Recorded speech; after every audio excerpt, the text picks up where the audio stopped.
Picture this, age 32. Abraham Lincoln writes 8 words that should terrify anyone who reads them.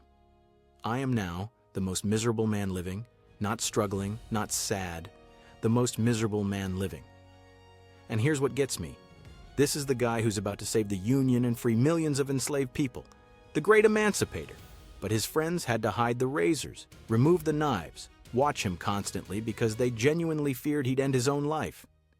And when you look at his chart, Aquarius Sun with Aquarius Rising, Capricorn Moon in the 12th house, the combination explains literally everything. The visionary humanitarian who changed America forever while carrying darkness nobody could see.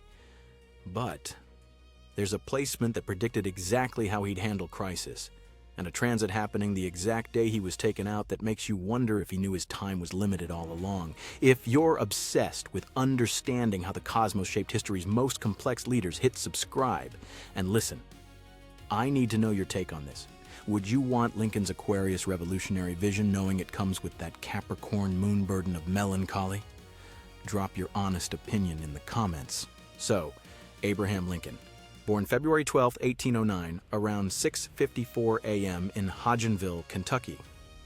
And before we even get into the Depression, let's talk about this chart because it's absolutely stacked with contradiction. Sun in Aquarius with Aquarius rising. This is the ultimate humanitarian revolutionary placement. Aquarius is ruled by Uranus, the planet of sudden change, rebellion, innovation. These are the people who see injustice and can't just live with it. They have to destroy it, and with both his sun and rising in Aquarius, this wasn't someone who was going to quietly accept slavery. The detachment of Aquarius let him see the big picture clearly. No emotional fog, just, this is wrong and I'm going to end it. But here's where it gets complicated. Moon in Capricorn, in the 12th house, the house of hidden things, the unconscious, what we bury. Capricorn Moon is already one of the heaviest placements emotionally. Saturn ruled, these are the people who feel responsible for everything, who carry burdens alone, who view emotions as weakness and build walls around their hearts. Now put that in the 12th house. The grief becomes private. And we haven't even talked about his Mercury and Jupiter in Pisces. The compassionate communication, the ability to write speeches that made people weep. Or his Mars in Libra. The commitment to justice and diplomacy. But square to his Moon, internal war between action and emotion, between what he had to do and what it cost him to do it. One more thing about this chart before we dive into his life. Saturn in Sagittarius in the 9th house. Moral philosophy, higher purpose. This is what kept him going when the Depression got unbearable. The belief that he was meant for something bigger. Okay, so let's go back to the beginning because Lincoln's childhood is textbook Capricorn Moon trauma. Born in a one-room log cabin, his parents both described as disposed to melancholy. Family history thick with mental disease according to records.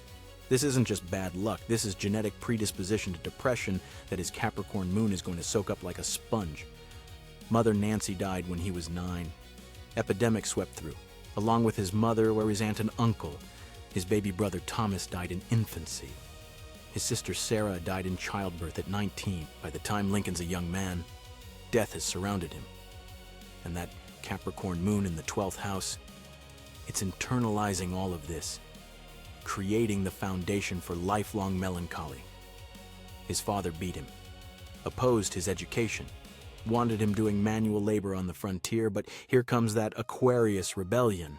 Lincoln walked miles to watch lawyers argue cases, taught himself law, read obsessively by candlelight. Neighbors called him lazy because he wasn't working the fields. But his mind was working on something bigger. Very Aquarius behavior. Rejecting the conventional path. At 26, first breakdown. His first love, Anne Rutledge, died August 25th, 1835. Typhoid fever. She was 22. They'd been unofficially engaged, and when she passed, Lincoln completely fell apart. Told his schoolteacher, Mentor Graham, that he felt like ending his own life often. Friends kept watch over him, worried he'd wander into the woods with his gun and not come back. This is the Capricorn Moon shadow side coming out, when control is lost, when grief overwhelms the carefully maintained composure, the darkness becomes unbearable. His law partner, William Herndon, later described it perfectly. But somehow he pulled through, used humor as a coping mechanism. Very Aquarius strategy, actually. Detachment, deflection. Don't let them see how deep the pain goes. Age 32, second breakdown, and this one nearly ended him. January 1st, 1841. That fatal first, he was supposed to marry Mary Todd that day. Wedding planned, guests gathered, feast prepared, and Lincoln didn't show up. He broke off the engagement, probably because he was also attracted to her cousin Matilda Edwards, who lived in the same house. Classic Aquarius confusion. Feelings aren't his strong suit. And the guilt. The belief that he'd hurt Mary. The loss of his best friend Joshua Speed, who was moving away. It all crashed down at once. Friends said he went crazy. Took to his bed for a week. Wouldn't see anyone except his doctor and Speed, James Matheny, one of his friends, that said they thought Lincoln would end his own life. Had to remove razors from his room, take away knives and dangerous things. It was terrible. Speed wrote that a gloom came over him till his friends were alarmed for his life. And Lincoln himself, in that letter to his law partner, John Stuart, "I am now the most miserable man living.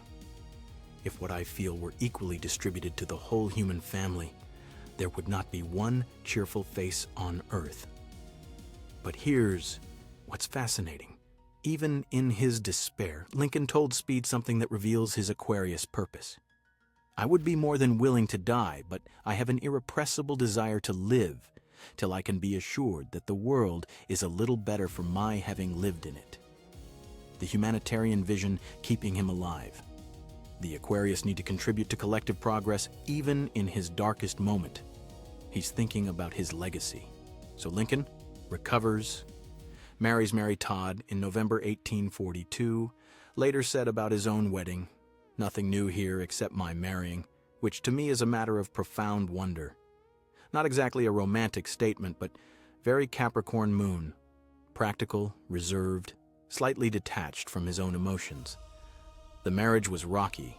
Mary had her own mental health struggles, but they had 4 sons together, and this is where the Capricorn Moon burden really starts to pile up. Eddie. Born 1846, died February 1st, 1850. Not even 4 years old. Chronic consumption. Probably tuberculosis. Lincoln wrote that Eddie was sick 52 days. "We miss him very much." Understatement of the century from a Capricorn Moon who won't fully express the devastation. 10 months later, Willie is born, almost like they're trying to fill the void. Then Tad in 1853. And Lincoln's political rise is happening through all of this grief. He's becoming a brilliant lawyer, an incredible orator. His Mercury in Pisces, making him a masterful communicator. His Mars in Libra, giving him strategic brilliance in arguing cases. But that Capricorn Moon, it's using the work to avoid the feelings. He's elected president, and immediately South Carolina secedes. 10 more states follow. The nation is fracturing, and Lincoln, with his Aquarius vision of a unified nation where all people are equal, he can't allow it. But here's where the chart gets really interesting. His Aquarius detachment, and why that ability to see the big picture without getting lost in emotion. It makes him the exact leader the country needs. He can make impossible decisions because he's not drowning in sentiment. He can view the war strategically, but the Capricorn Moon, it's feeling every death personally. Every casualty, every family torn apart. He's carrying the weight of 680,000 lives lost, the burden of sending hundreds of thousands to their end. And he's doing it alone, in that 12th house, hidden, private, the melancholy nobody's allowed to see. February 20th, 1862. Willie dies in the White House, age 11. Typhoid fever, probably from contaminated White House water. Lincoln's reaction, "My poor boy. He was too good for this earth. God has called him home. I know that he is much better off in heaven, but then we loved him so. It is hard to have him die." After the burial, he shut himself in a room, and Capricorn Moon behavior. Can't let anyone see the grief. Has to maintain the composure. Has to keep leading the nation even though his heart is shattered. Mary couldn't function for weeks. Never entered the rooms where Willie died or was embalmed. But Lincoln, he had to keep working. Had Tad to care for, a war to win. That Saturn in Sagittarius pulling him toward his higher purpose even when he wanted to fall apart.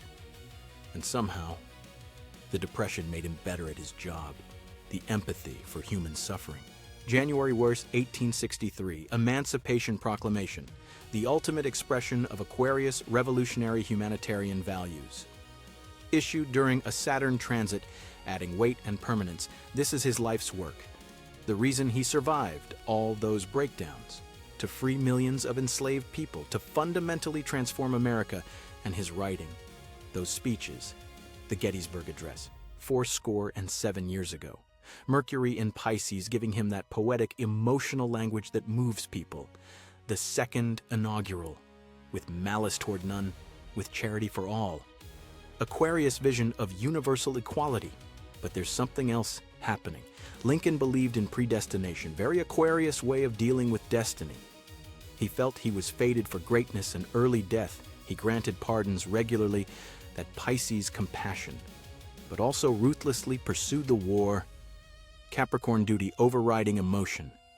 He had prophetic dreams about his own end, told people about them.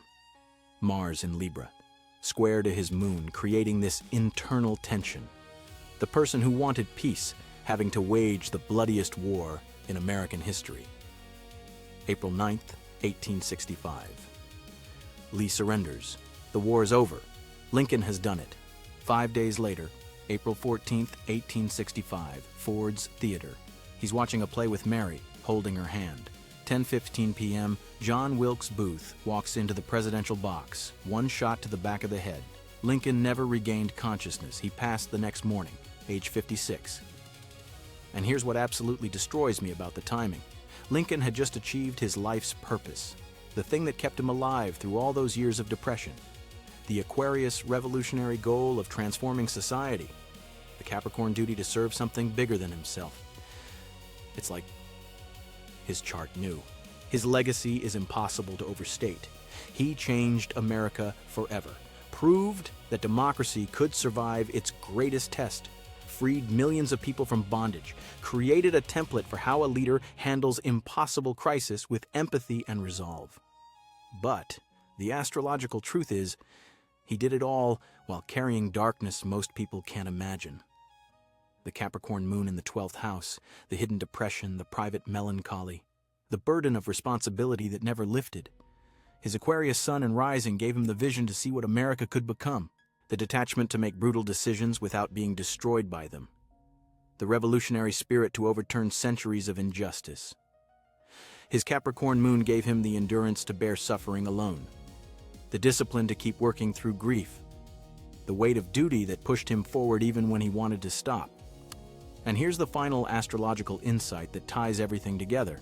Lincoln's chart shows how darkness can fuel greatness, how the burden of Capricorn responsibility combined with Aquarius vision creates someone who changes the world precisely because they understand suffering. He told Joshua Speed during that breakdown at 32, "I have an irrepressible desire to live till I can be assured that the world is a little better for my having lived in it." And he did it, against all odds, through depression that would have ended most people, through losses that kept piling up, through a war that broke the nation. That Aquarius humanitarian vision kept him alive long enough to transform America. And that Capricorn burden, that melancholy that dripped from him as he walked, it made him understand why the fight mattered. Because people who've known darkness don't take freedom lightly. People who've carried unbearable weight understand why you fight to lift burdens off others. People who've felt alone in their suffering dedicate themselves to making sure fewer people have to feel that way. That's what Lincoln's chart reveals. The Great Emancipator was great precisely because of his melancholy, not in spite of it. The depression that almost ended him became the empathy that saved a nation. And that's what happens when an Aquarius revolutionary with a Capricorn moon refuses to quit.